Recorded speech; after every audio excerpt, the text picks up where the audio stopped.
I think Auburn's going to have to rely on Malcolm Simmons more, obviously Perry Thompson, and I think Cam Coleman and Eric Singleton. I'm looking at Cam specifically. Some of that not big play, short to intermediate, like got to have it kind of stuff.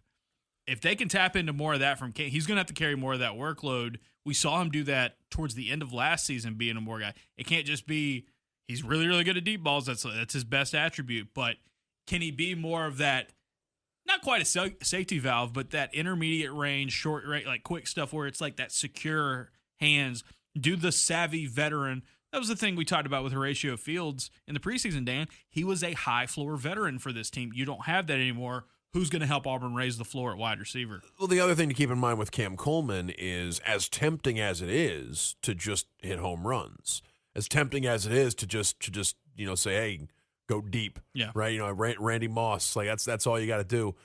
The more success he has doing that, the more that defensive back is going to take a step or two back and leave some room if you want to occasionally run a curl, you want to do something a little bit different and get a smaller possession out of, like, Cam Coleman is not a possession receiver, but if you ever deploy him as one, it feels like it's going to be really tough for a defense that's assuming he's going after the long ball. Yeah, 100%. All right. Observe for preview, breakdown on both sides of the ball. Dan, I'm gonna let you have the T first. Give me your number one. Yeah, I mean, I think we start with offense, right? Because as tempting as, I mean, last week, obviously the big question was how would Mateer fare against the Auburn defense, and I'm sure we'll talk a lot about how the Auburn defense is going to hold up against A&M. But I think it's what's different. What's different a week later.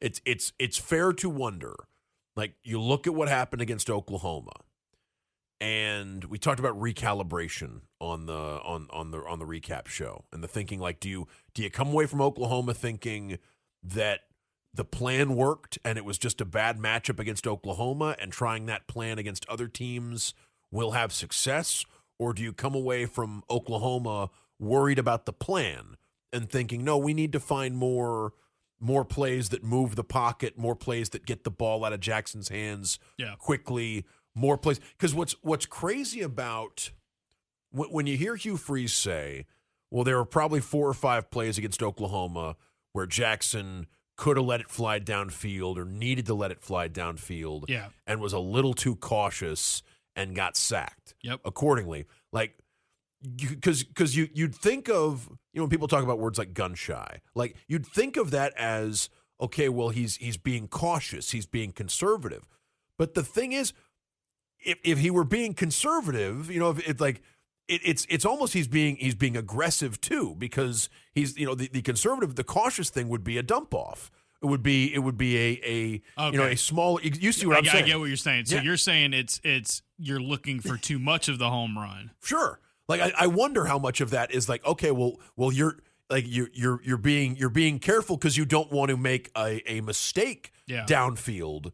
But in the sacks or strikeouts, and sometimes you just need to try to hit it the other way and get on base. Yeah, I wonder how many times he could have just hit away from the shift for a base hit against Oklahoma, and how much of that is on Jackson, and how much of that's on the strategy, and how much of that's on having guys that you trust to run. I mean, there was the little dump off to Damari. Yep. And I wonder, with the big play threat now established in a way that it wasn't a week ago, when it comes to Auburn's passing game, I wonder how much more dump off potential there is, and how much, how much show a big play and then decide, you know what, we actually like something that just keeps the offense on schedule. That's a good point. I just think, the sacks. I wrote about it on Tuesday. I was going to do a film room on the sacks, and I had kind of come to the same conclusion as... Did something come up? Yeah, and then something happened on Monday. I came to the same conclusion as Hugh Freeze, and that's not me calling myself a ball knower. I think it's what the film showed. You could say about half of those sacks, you got to do better if you're Jackson Arnold. Let it out quicker, or even if you're looking too deep, actually go try it deep. Like let Cam Coleman or Eric Singleton or those guys have a chance to make that play rather than holding on to it. And then the other half was probably, Auburn's offensive line did not do that. The protection broke down. It did not do what you needed to do there. And it's an open question on how many of those, because if you're saying, well, on the ones that are on